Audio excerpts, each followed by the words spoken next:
जगन्नाथ पिलामाने आज आमे आउ गोटे रचना उपरे आलोचना करिबा जार ना हेउची ओडिशार प्राकृतिक विपर्यय। एही विषय रे आमे प्राकृतिक विपर्यय कहले कोन, प्राकृतिक विपर्यय गुड़िक काहाकू कहा जिवो, एही प्राकृतिक विपर्ययर कारण सब कोन, प्रभाव कोन एवं तार निराकरण कौन, शेषरे निजस्व मत यही उपरे आमे आज आलोचना करिबा। प्रथमे उपक्रम, प्रकृति द्वारा हेउथिबा विपर्यय बा क्षयक्षति को प्राकृतिक विपर्यय कुहा जाए। एही प्राकृतिक विपर्यय गुड़िक हेउछि बन्या, बात्या, मरुड़ी, सुनामी, महामारी और भूमिकंप। ओडिशा मुख्यतः बन्या, बात्या, मरुड़ी और महामारी आदि प्राकृतिक विपर्यय द्वारा प्रभावित होता है। एबे कोरोना महामारी गला, आगुरु झाड़ा, बांती, डेंगू, मलेरिया बहुत जोर रे होतला, किंतु वर्तमान प्रतिषेधक टीका सब बाहर जिबारु, लोक सचेतन हेबारु, घर बाहर परिष्कार परिच्छन्न रखिबारु, नाଳ नर्दमा परिष्कार परिच्छन्न रखिबारु बहुत परिमाण रे कमी जाइछि, किंतु आगुरु यह एक विकट रूप धारण करथिला। बन्यार अर्थ और कारण, ओडिशा एक नदी बहुल राज्य। महानदी, काठजोड़ी, ब्राह्मणी, बैतरणी, कुआखाई, बुढ़ाबलंग, सुवर्णरेखा, ऋषिकुल्या, सालंदी, दया और भार्गवी आदि नदी आम राज्य रे प्रभावित हेउछि। प्रतिवर्ष एही नदी मानक द्वारा ओडिशा बन्या रे प्रभावित हेउछि। वर्षा ऋतु रे क्रमागत वर्षा लागि रहिबा फल रे उद्भूत जल नदी गुड़िकरू निष्कासित होई पारे नाही, कारण बारंबार बन्या आसिक नदी सज्जा मध्य पोती होई जाए।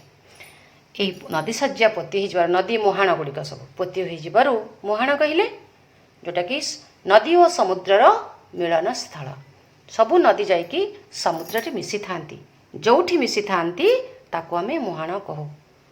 बुझिपारल, से नदीर मुहाण गुड़िक जदि पोती हो जाउची ताल पानी निष्कासन हो पारुनी। पानी जेतले निष्कासन हो पारुनी ताल उभय वर्ष रे जल समतल आड़क प्रवाहित हो आसुची, जहाको आमे बन्या कहउचंती। बात्यार अर्थ और कारण, बन्या परि बात्या मध्य ओडिशार प्रति वर्ष विपर्यय सृष्टि करिथाए। एहा विशेषतः अक्टोबर मासरु नवेम्बर मास मध्य देखा देइथाए। ओडिशा रे देखा देइथिबा प्रलयंकरी बात्या गुड़िकर उत्पत्ति स्थल हेउछि बंगोपसागर। बंगोपसागर रे लघुचाप सृष्टि होई उपकूल आड़कू प्रबल बेगरे पवन प्रवाहित हुए।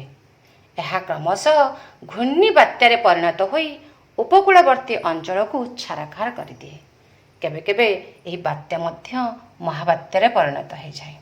ओडिशा रे 1968, 1972, 1982, 1983, 1978, 1999 आदि मसीह महाबात्या मान देखा देइथिला। ए सब मध्यरु 1999 मसीह होइथिबा महाबात्या सबुठु प्रलयंकरी थिला।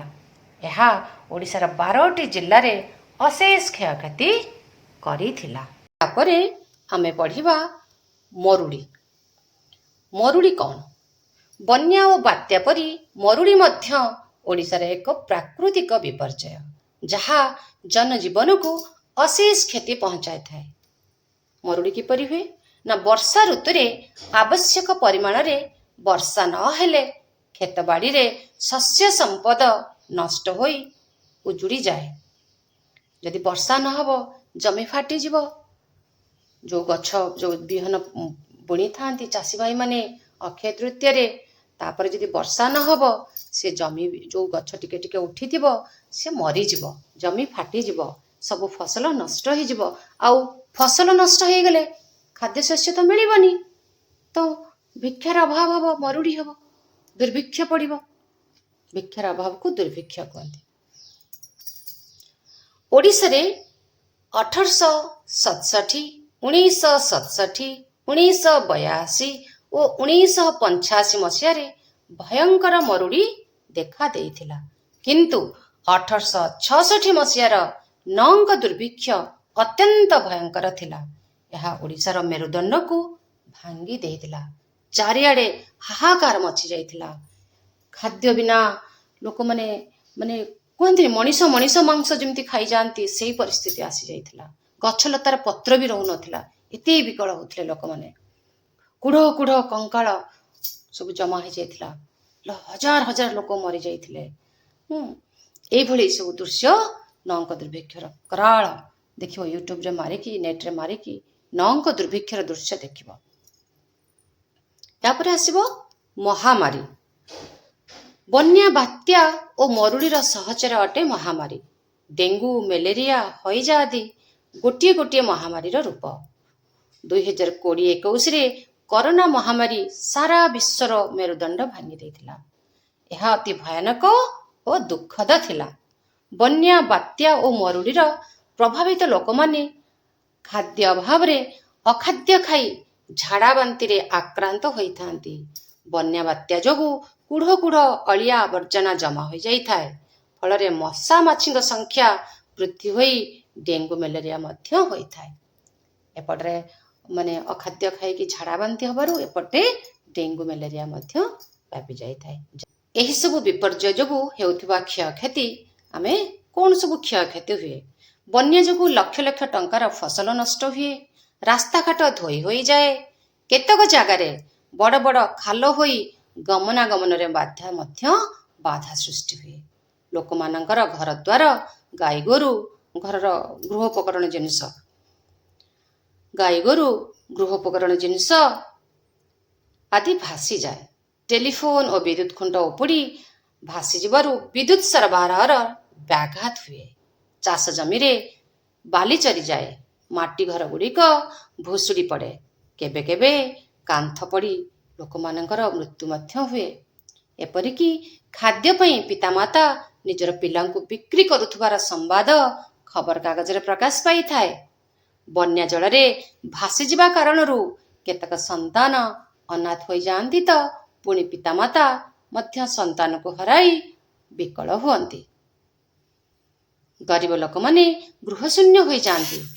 ଚାରିଆଡ଼େ ଚୋରି, ଡକାୟତି, ଲୁଟପାଟ ବୃଦ୍ଧି ହୁଏ। ହଜାର ହଜାର ଲୋକ ପ୍ରାଣ ହରାନ୍ତି।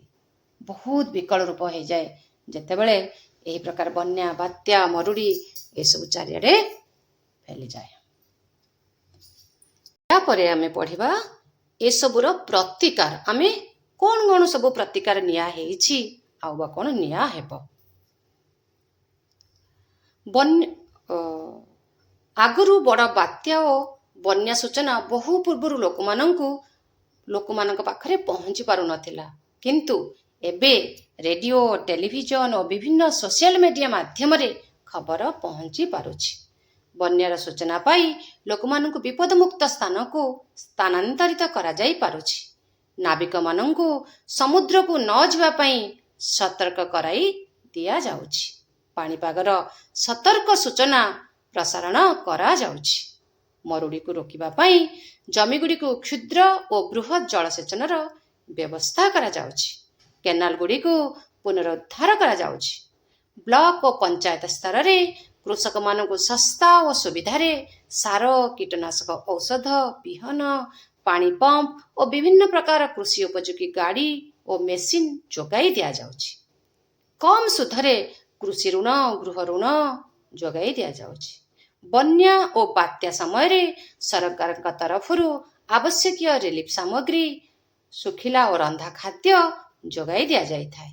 ବନ୍ୟା ନିୟନ୍ତ୍ରଣ ପାଇଁ ବିଭିନ୍ନ ନଦୀବନ୍ଧ ଯୋଜନା କାର୍ଯ୍ୟକାରୀ କରାଯାଇଛି। ବାତ୍ୟାର ମୁକାବିଲା ପାଇଁ ଆମେ ସମୁଦ୍ରର କୂଳେ କୂଳେ ଘଞ୍ଚ ଜଙ୍ଗଲ ସୃଷ୍ଟି କରାଯାଉଛି। ଦେଖିଛ ଲୁଣା ଜଙ୍ଗଲ? ତୁମେ କୋଣାର୍କ ଗଲାବେଳେ ଦେଖିଥିବ ସମୁଦ୍ର କୂଳେ କୂଳେ କେତେ ଝାଉଁ ଗଛ ଲାଗିଛି, ତାକୁ ଲୁଣା ଜଙ୍ଗଲ କୁହନ୍ତି। ସେଟା ହେଲେ ବାତ୍ୟାକୁ ସେ ଅଟକେଇଥାଏ। ଏବେ ଆମେ ପଢ଼ିବା ଶେଷ କଥା। ଶେଷ କଥାରେ ସବୁବେଳେ ନିଜସ୍ୱ ମତ ଦେବ। ଏବେ ମଧ୍ୟ ଆହୁରି ଅନେକ ପ୍ରତିକାର ବ୍ୟବସ୍ଥା ଓ ଜନସଚେତନତା ସୃଷ୍ଟି କରାଯିବା ଆବଶ୍ୟକ। ଏହା କେବଳ ସରକାରଙ୍କର ଦାୟିତ୍ୱ ନୁହେଁ, ଏହା ଆମ ସମସ୍ତଙ୍କର ଗୁରୁ ଦାୟିତ୍ୱ। ସବୁବେଳେ ମୁଁ ସବୁ କ୍ଷେତ୍ରରେ, ସବୁ ରଚନାରେ, ଉପସଂହାରରେ ଏଇ କଥା କହୁଛି, ସବୁବେଳେ ସରକାରଙ୍କର ଦାୟିତ୍ୱ ଭାବିକି ଆମେ ଚୁପ୍ ରହିଯିବାନି। କାରଣ ପ୍ରତ୍ୟେକ ନାଗରିକର ଏ କର୍ତ୍ତବ୍ୟ, ପ୍ରତ୍ୟେକ ଲୋକର, ପ୍ରତ୍ୟେକ ପିଲାର, ଅଧିବାସୀର ଏ କର୍ତ୍ତବ୍ୟ ନିଜେ ସଚେତନ ହେବା, ନିଜେ ଯତ୍ନଶୀଳ ହେବା, ନିଜର କିଛି ଏଫର୍ଟ ବା ଉଦ୍ୟମ ରହିବା ଉଚିତ। ଏବେ କଟକ ଓ ଭୁବନେଶ୍ୱରର କିଛି ଅଞ୍ଚଳ ଭୂମିକମ୍ପ ପ୍ରବଣ ଅଞ୍ଚଳ ଭାବେ ଘୋଷିତ ହୋଇଛି। ଏହାର ପ୍ରତିକାର ପାଇଁ ସଚେତନତା ଆବଶ୍ୟକ। ବଡ଼ ବଡ଼ ଆପାର୍ଟମେଣ୍ଟ ତିଆରି ବନ୍ଦ ହେବା ଆବଶ୍ୟକ। ଭୂମିକମ୍ପରେ ପ୍ରଭାବିତ ନ ହେଉଥିବା କୌଶଳରେ ଗୃହ ନିର୍ମାଣ ହେବା ଉଚିତ। ପ୍ରକୃତି ଆମ ମା ପରି, ପ୍ରକୃତି ମାତାକୁ ସମ୍ମାନ ଓ ସୁରକ୍ଷା ଦେଲେ ଆମେ ସୁରକ୍ଷିତ ରହିବା। ହଁ ପିଲାମାନେ, ଆମେ ଯଦି ପ୍ରକୃତିର ପ୍ରତ୍ୟେକ ଉପାଦାନକୁ ଉପଯୁକ୍ତ ବିନିଯୋଗ କରିବା, ସମ୍ମାନ ଦେବା, ତାହେଲେ ପ୍ରକୃତି ଆମକୁ ମା ପରି କୋଳରେ ଧାରଣ କରିକି ସବୁଦିନ ରଖିବ। ଆମର କିଛି ଅସୁବିଧା ହେବନି। ତ ଆଜି ପାଇଁ ଏତିକି। ପୁଣି ତୁମ ସହିତ ନେକ୍ସଟ ଭିଡ଼ିଓରେ କଥା ହେବି। ତୁମମାନଙ୍କର ବହୁତ ପିଲାଙ୍କର ରିକ୍ୱେଷ୍ଟ କ୍ରମେ ମୁଁ ଏ ଭିଡ଼ିଓ ପ୍ରସ୍ତୁତ କଲି। ଆଶା ତୁମେ ନିଶ୍ଚିତ ଉପକୃତ ହେବ। କିନ୍ତୁ ଯେଉଁମାନେ ଏ ଭିଡ଼ିଓ ଦେଖୁଛ, ନିଶ୍ଚୟ ଗୋଟେ ଗୋଟେ କମେଣ୍ଟ ଲେଖିବ, ମୋତେ ଖୁସି ଲାଗିବ।